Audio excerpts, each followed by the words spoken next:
हाँ तो भाई लोग कैसे हो आप लोग? बढ़िया। अगर नहीं हो तो कोई बात नहीं, अपनी सेहत का ख्याल रखो, बढ़िया हो जाओगे। क्योंकि आज की जो वीडियो वो काफी ज्यादा सीरियस मुद्दों पे है, तो मैं ये नहीं कह सकता कि आज का वीडियो देखने के बाद सही हो जाओगे। तो गाइस आज हम लोग 3 बहुत ज्यादा सीरियस इश्यूज के बारे में बात करने वाले हैं। सबसे पहले हम लोग बात करेंगे दृष्टि आईएएस के बारे में, दूसरे नंबर पे हम बात करेंगे श्रद्धा मर्डर केस के बारे में, और तीसरे नंबर पे हम लोग डिस्कस करेंगे हैदराबाद के हेमंत बंसल वाले केस के बारे में। तो गाइस मेरे ख्याल से इतना ओवरव्यू काफी होगा, वीडियो को शुरू करते हैं। तो चलो भाई।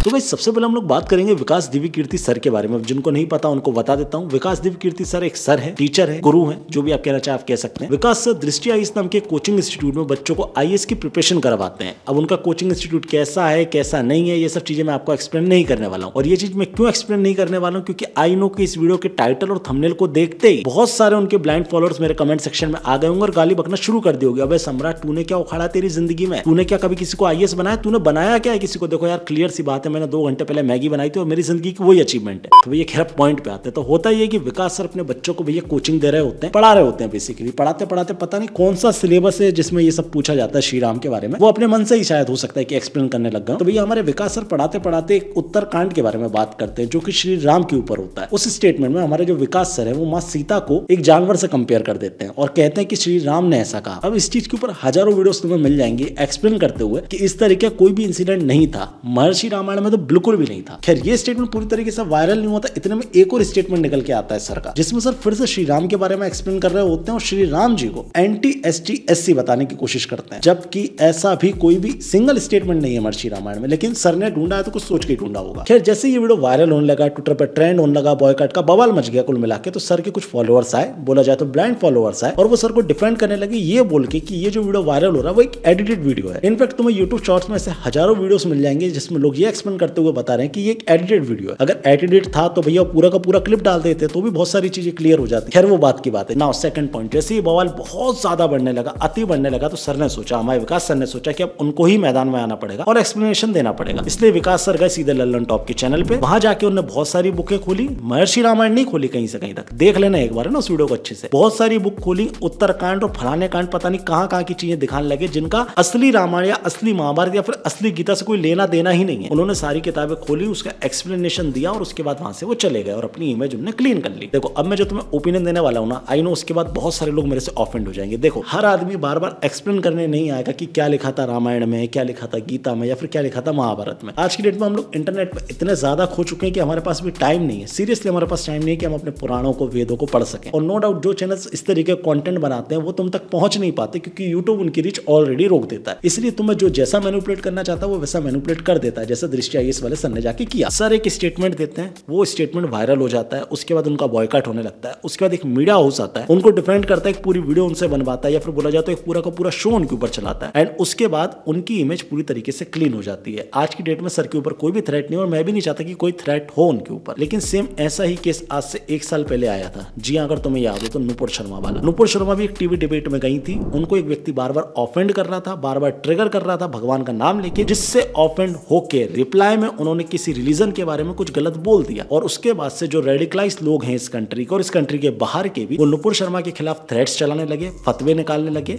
उनके पुतले जलाने लगे। इनफैक्ट बहुत जगह पे नुपुर शर्मा के पुतलों को हैंग कर दिया गया और बताया गया कि जिस दिन मिलेगी उसके साथ इस तरीके की हरकत की जाएगी। इनफैक्ट नुपुर शर्मा को जिन लोगों ने सपोर्ट किया उनकी बिहेडिंग कर दी गई। कन्हैया लाल, अगर उदयपुर वाला केस तुम्हें याद हो तो, इनफैक्ट कन्हैया लाल का जिसने सपोर्ट किया उनकी भी बिहेडिंग कर दी गई महाराष्ट्र में, अगर तुम्हें याद। जैसे आज विकास सर की क्लिप वायरल हो रही ना, वैसे ही नुपुर शर्मा की क्लिप वायरल हुई थी। लेकिन नुपुर शर्मा की क्लिप के वायरल होते ही जाहिल लोगों ने किस तरीके से अपना जाहिलपना दिखाया, बिना फैक्ट चेक करे, बिना रिसर्च करे। एक वायरल वीडियो जो कि एडिटेड थी, कटेड वीडियो थी, उसके पीछे का और आगे का पूरा कॉन्टेक्स्ट हटा दिया गया था, वो वीडियो वायरल होती है और इस देश में इस तरीके के मौत के नंगे नाच होने लगते हैं। आज जैसे विकास सर को मौका दिया जा रहा है हर चीज एक्सप्लेन करने का, वैसे ही मौका अगर नुपुर शर्मा को दिया जाता तो क्या इतने बवाल होते? जो इतने लोगों की जान गई वो जाती नहीं जाती ना। तुम्हारा जो भी ओपिनियन है कमेंट करके मुझे बता देना। अब भाई मैं हाथ जोड़ के विनती करना चाहूंगा विकास दिव्यकीर्ति सर या फिर आपके इंस्टीट्यूट के जितने भी लोग इस वीडियो को देख रहे हो, हाथ जोड़ के विनती है सर, प्लीज इस वीडियो को रिमूव मत कराना। आई नो ट्विटर पे आप लोग कंटिन्यू स्ट्राइक मार रहे हो लोगों को आपका क्लिप यूज करने पे, यूट्यूब पे आपने कई वीडियो डाउन कर दी, इनफैक्ट मेरी खुद की वीडियो ट्विटर पे आपने डाउन कर दी है। मेरी हाथ जोड़ के विनती है, अगर आप लोग सही हो गए तो अपने आप प्रूफ हो जाएगा, लेकिन वीडियो हटवाना, स्ट्राइक मारना, ये वही साबित करता है ना चोर की दाढ़ी में तिनका। हाथ जोड़ के विनती है, प्लीज स्ट्राइक मत मारना, इसलिए मैंने आपकी क्लिप नहीं चलाई सर। इतना ही ओपिनियन था इस मैटर के ऊपर, तुम्हारा क्या है प्लीज कमेंट करके मुझे बता देना। ठीक है, नाउ बात करते हैं श्रद्धा मर्डर केस के बारे में। लेकिन तुम्हें फ्रिज में ले जाने से पहले फ्रिज के बाहर लाना चाहूंगा। हाँ, तुम्हें पता होगा पहले से, अगर नहीं पता है तो बता देता हूँ। हमारे जो प्रोडक्ट उसमें एक और नई रेंज आ गई है।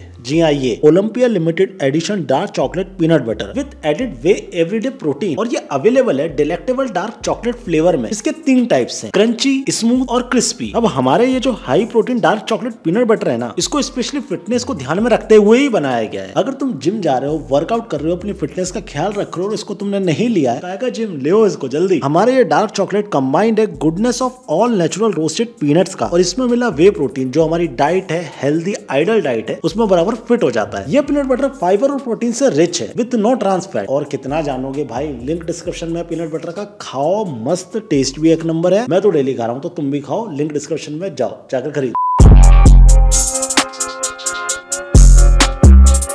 श्रद्धा नाम की एक लड़की थी जो बॉम्बे में रहती थी, कॉल सेंटर में काम करती थी। डेटिंग ऐप पे उसे एक लड़का मिलता है जिसका नाम है आफ्ताब। वो उससे दोस्ती करती है, उसके साथ लिव इन रिलेशनशिप में रहने लगती है। श्रद्धा और आफ्ताब के बीच सब कुछ बढ़िया चल रहा था, बढ़िया लिव इन में रह रहे थे। लेकिन इस लिव इन रिलेशनशिप से प्रॉब्लम थी श्रद्धा के पापा को, और वो इसका विरोध कर रहे थे, जिससे गुस्सा होकर श्रद्धा अपने माता से, अपने पिता से सारे संबंध तोड़ती है और चली जाती है आफ्ताब के साथ दिल्ली। आफ्ताब के साथ दिल्ली जाने के बाद वापस से उनका लिव इन रिलेशनशिप शुरू हो जाता है श्रद्धा और आफ्ताब का, और ये चलता रहता है। लगभग 3-4 साल गुजर जाते हैं। 3-4 साल बाद आफ्ताब के नेचर में बहुत सारे चेंजेस आने लगते हैं। वो श्रद्धा को मारना पीटना शुरू कर देता है, जिसके बारे में श्रद्धा अपने दोस्तों को बताती है। फिर एक दिन श्रद्धा बहुत ज्यादा टेंशन में आ जाती है और गुस्से में आके, जी हाँ, गुस्से में आके भैया वो आफ्ताब को बोलती है कि अब लिव इन रिलेशनशिप बहुत हो गया, इसको साइड हटाओ, अब हमें शादी करनी है। मतलब श्रद्धा आफ्ताब के ऊपर प्रेशर बनाती है कि अब उसे उससे शादी करनी पड़ेगी, जिससे हमारा जो आफ्ताब है, भटका हुआ नौजवान है, एक सीधा साधा हैंडसम लड़का है, वो थोड़ा सा ऑफेंड हो जाता है और थोड़े से गुस्से में आके वो श्रद्धा के 35 टुकड़े कर देता है। मतलब उसको पहले गला दबा के मारता है, उसके बाद उसके बॉडी पार्ट्स को अलग अलग करके फ्रिज में स्टोर करके रख लेता है। 18 दिन तक उन पार्ट्स को अलग अलग इलाकों में जाके फेंक देता है, डिस्ट्रॉय कर देता है। बहुत सारी न्यूज है, मैं खुल के नहीं बता सकता क्योंकि यूट्यूब की भी कुछ गाइडलाइंस होती हैं। अब आई नो कि तुम लोगों के मन में यही आ रहा होगा, सम्राट कितना नॉर्मल होकर बोल रहा है, ये 18 टुकड़ों वाली बात, ये फ्रिज वाली बात। आई नो तुम्हारे मन में ये बात आ रही होगी, लेकिन मैं क्लियर बताना चाहूंगा। देखो दोस्तों, ऐसा है, पिछले 2-3 सालों में मैंने इतने केस सुन लिए है ना। इनफैक्ट इस वीडियो को शूट करते टाइम मुझे पता चलता है कि यूपी में एक और घटना हो गई। एक और ऐसे ही भटके हुए नौजवान ने लड़की को कन्वर्ट न होने पर छत से फेंक दिया। मतलब इस वीडियो को शूट करते टाइम ही एक और घटना मेरे सामने आ गई। तो पॉइंट इज दैट कि जब घटनाएं इतनी ज्यादा नॉर्मल हो जाती है ना, तो सीरियसली उनके ऊपर बार बार सेम चीज बोलने से कोई फर्क नहीं पड़ता है। अब देखो, आई नो मैं तुम्हारे मन को भी समझता हूँ। जब तुमने इस क्रूलिटी के बारे में सुना होगा तो तुम्हारे मन में भी बहुत तेज गुस्सा आया होगा। बहुत सारे लोग चाह रहे होंगे कि आफ्ताब जैसे लड़कों को डेथ पेनाल्टी हो। डेफिनेटली तुम ये चाहते होगे, लेकिन मैं तुम्हें सच्चाई बताना चाहूंगा, ऐसा कुछ नहीं होता, क्योंकि इंडिया के कानून इतने पेचीदे हैं, इतने पेचीदे हैं जिसका कोई हद नहीं। आई नो अब मैं जो बोलने वाला हूं उसके बाद तुम्हारा दिल टूट सकता है, लेकिन ये सत्य है। मैक्स टू मैक्स 2 से 3 साल के अंदर, 2 से 3 साल लिख के ले लो मेरे से, इस केस के ऊपर तुम फॉलो अप लेते रहना आगे चल के। 2 से 3 साल के अंदर इस व्यक्ति को कोर्ट से जमानत मिलेगी, ये बाहर आएगा, वापस आके किसी न किसी लड़की को ट्रैप करके अपनी जिंदगी आराम से जीने लगेगा। कोर्ट में पेशियां चलती रहेंगी और कोई बड़ी बात नहीं, सीरियसली कोई बड़ी बात नहीं है। 15 साल 20 साल बाद इसको बाइज्जत बरी भी कर दिया जाए, क्योंकि हिंदुस्तान के कोर्ट में ऐसी चीजें हुई। अभी हाल ही का तुम्हें एक बहुत अच्छा उदाहरण देता हूँ। 2012 में एक लड़की थी जिसका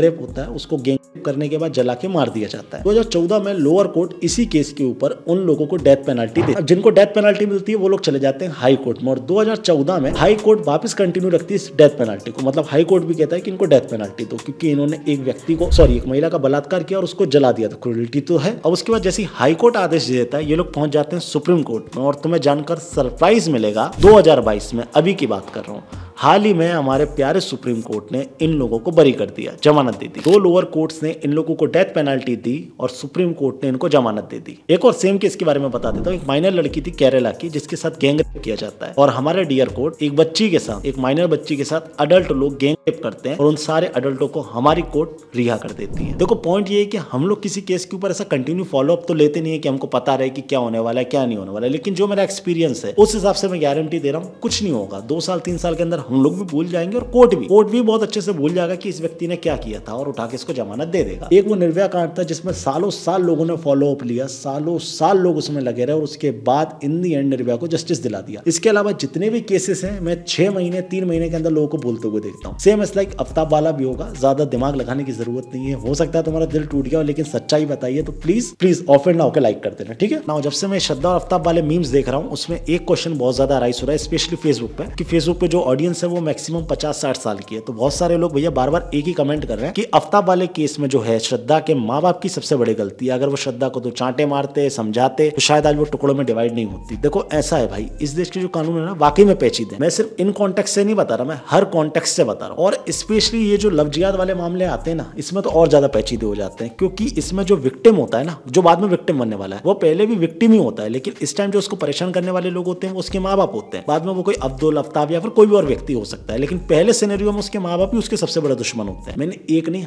हजारों केसेस में देखा है जब लड़की खुद वीडियो बना के स्टेटमेंट देती है अपने माँ बाप के खिलाफ और क्लियरली बोलती है कि अगर मेरे या फिर मेरे अब्दुल के साथ कुछ भी गलत होता है तो उसके जिम्मेदार मेरे माँ बाप होंगे, यानी कि लड़की के माँ बाप होंगे। और अगर तुम्हें सीरियसली भरोसा नहीं हो रहा तो एक वीडियो में ढूंढ के लाया हूं, तुम्हें हजारों मिल जाएंगी, वो भी दिखा देता हूँ। इस वीडियो की शुरुआत में तुम देखो किस तरीके से लड़की अब्दुल के प्यार में पागल होकर अपने माँ बाप को गलत बोलती है। मेरी शादी का जैसे ही मेरे घर वालों को पता चलता है तो उनमें से मेरे बड़े वाले भाई का, जिनका नाम विकास यादव है, फोन आता है और वो मुझसे कहते हैं कि ये जो तुमने कर लिया है, तुम समझ रही हो कुछ नहीं होगा, पर ऐसा कुछ नहीं है, तुम्हें आना पड़ेगा और तुम जो समझ रही हो कि तुम बच जाओगी, तुम्हें कुछ नहीं होगा, या जो तुमने कर लिया वो हम सब मान जाएंगे, तो ऐसा कुछ नहीं है, तुम्हें आना पड़ेगा। बाद मेरे पापा का 2-3 बजे रात में फ़ोन आता है और वो मुझसे बात करते हैं, मुझसे और फैसल से भी बात करते हैं।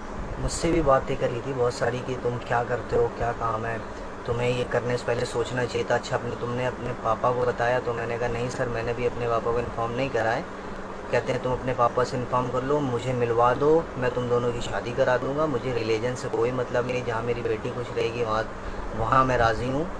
तो मैंने कहा ठीक है सर, मैं कल आपको 11 बजे, अभी तो रात हो गई, कल 11 बजे मैं अपने पापा को बात करके आपको इन्फॉर्म कर दूँगा, फिर आप जैसा चाहना मिल लेके बात कर लेना।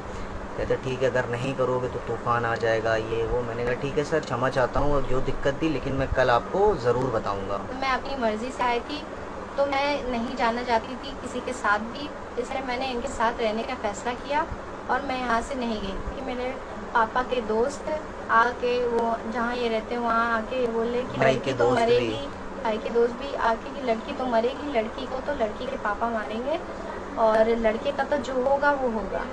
मुझे मेरी जान का खतरा है, मैं जहाँ रह रही हूँ मुझे यहाँ से भी खतरा है, मुझे नहीं पता कल को मेरे साथ क्या हो क्या नहीं हो, इनके साथ क्या हो क्या नहीं हो, ये हमें कुछ भी नहीं मालूम। हमें किस आफ्टर 2 इयर्स इस लड़की की कंडीशन देख लो। शादी से पहले तो वो यूँ बोलता था कि तू अपने धर्म मत बदलियो, तुझे पूजा पाठ करनी है तो करियो, मुझे कोई एतराज़ नहीं।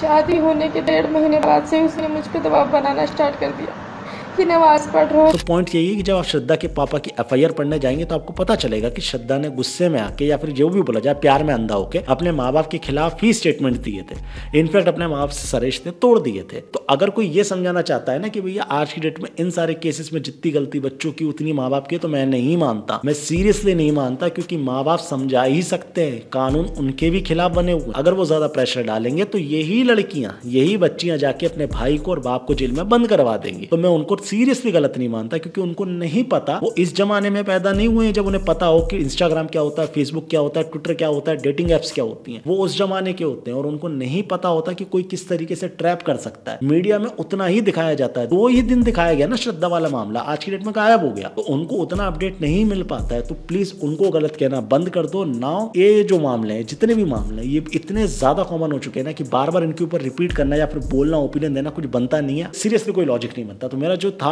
इतना ही था। अगर पसंद आया हो तो ठीक है, नहीं आया तो भी ठीक है। कमेंट करके मुझे तुम अपना ओपिनियन जरूर दे देना, क्योंकि मैं सबके कमेंट पढ़ता हूँ। जो लोग अच्छा ओपिनियन देते हैं डेफिनेटली मैं उसको अपनी वीडियो में इंक्लूड कर देता हूँ, और जो ज्यादा अच्छा देंगे उनको अगली बार से स्क्रीनशॉट के साथ में इंक्लूड कर लूंगा। ठीक है। तो ये हैदराबाद के एक लॉ कॉलेज से एक वीडियो सामने आता है जिसमें एक लड़का जिसका नाम हिमंक बंसल है, उसको उसके सीनियर असॉल्ट कर रहे होते हैं। और असॉल्टिंग के नाम पे अगर मैं सीधा सीधा बोलूं, रिलीजियस भावनाओं को ठेस पहुंचाने की कोशिश कर रहा है, अपने रिलीजन को ज्यादा बड़ा दिखाने की कोशिश कर रहा है। मैं इस वीडियो को जहां प्ले नहीं करूंगा जस्ट बिकॉज यू नो ना स्ट्राइक आ जाएगी। खैर पॉइंट इज दैट, स्वागत है आपका 2022 के हिंदुस्तान में, जहां पर हमारे देश के लोग इस तरीके की घटना होने के बाद स्पेशली राइट विंग के लोग लेफ्ट विंग के लोगों से जवाब चाहते हैं। मैंने इस वीडियो को ट्विटर पर शेयर किया और मैंने देखा कमेंट सेक्शन में लोग लेफ्टिस्टों से पूछ रहे थे, स्वरा भास्कर तू क्यों नहीं बोल रही इस मैटर के ऊपर, कुणाल कामरा तू क्यों नहीं बोल रहा, ओए दा देशभक्त तूने अभी तक वीडियो क्यों नहीं बनाई। सीरियसली मैन, तुमने जिसको वोट दिया हिंदू हृदय सम्राट पार्टी, उसके लोग बैठे हुए हैं, हैदराबाद में भी हैं, उस स्टेट में भी हैं, तेलंगाना में भी हैं, हिंदुस्तान में। तुम्हें सवाल उनसे पूछना चाहिए जिनको तुम चुन के लाए हो कि तुम्हारे रहते हुए इस तरीके की हरकतें क्यों हो रही हैं। तुम्हारे वर्कर है ना ग्राउंड पे, तो वो क्यों नहीं आवाज उठा रहे इन सब चीजों के ऊपर। तुम सीरियसली चाहते हो कि वामपंथी और लेफ्टिस्ट आके इसके ऊपर बोले? अरे तुम्हारे राइट विंग वालों से बुलवा लो, सबसे पहले उनसे बुलवाओ जिनको तुमने चुन के भेजा है। उसके बाद तुम उम्मीद करना इन दूसरे लोगों से कि वो क्यों नहीं बोल रहे। पहले उनसे तो बुलवाओ जिन पर तुमको भरोसा है। फिर भी मैं यही कहना चाहूंगा, स्वागत है आपका 2022 के हिंदुस्तान में, जहां लोग अपने चुने हुए लोगों की बजाय अपने दुश्मनों से कहते हैं कि इसके ऊपर जवाब दे। सीरियसली तमाशा ही करना है ना तो खूब करो, कोई दिक्कत कोई परेशानी नहीं। तो गाइस आई होप सो आज का वीडियो इतना काफी होगा। अगर वीडियो पसंद है वीडियो को लाइक करें, शेयर करें, कमेंट करें एंड साथ ही साथ मुझे अपना ओपिनियन दें। एंड आई नो गाइस कि अब तक तुमको पता चल गया होगा, अगर तुम मुझे इंस्टाग्राम पे फॉलो करते हो या फिर न्यूज़ बॉय ज्ञानी वगैरह को देखते हो, तुमको पता चल गया होगा कि मेरे जल्दी पॉडकास्ट आने वाले हैं। आशीष भाई के साथ आएंगे, बहुत सारे लोगों के साथ आएंगे, मैं डिस्क्लोज नहीं कर रहा, अभी मेरे मुंह से निकल जाता लेकिन नहीं, मैं डिस्क्लोज नहीं कर रहा, बहुत सारे लोगों के साथ आएंगे। तो प्लीज हमारे इस चैनल को सब्सक्राइब कर लो। इस चैनल पे नहीं आएंगे पॉडकास्ट, वो नए पे आएंगे। माय सेकंड चैनल सम्राट वॉर को भी सब्सक्राइब कर लो और पॉडकास्ट वाला जब लॉन्च करेंगे तब आपको बताएंगे। तो गाइस अगर वीडियो पसंद आई लाइक करें, शेयर करें, कमेंट करके मुझे अपना ओपिनियन दें। फॉलो मी ऑन ट्विटर, मैं वहां पर काफी ज्यादा एक्टिव हूँ, और इंस्टाग्राम पे फॉलो कर लें। धन्यवाद।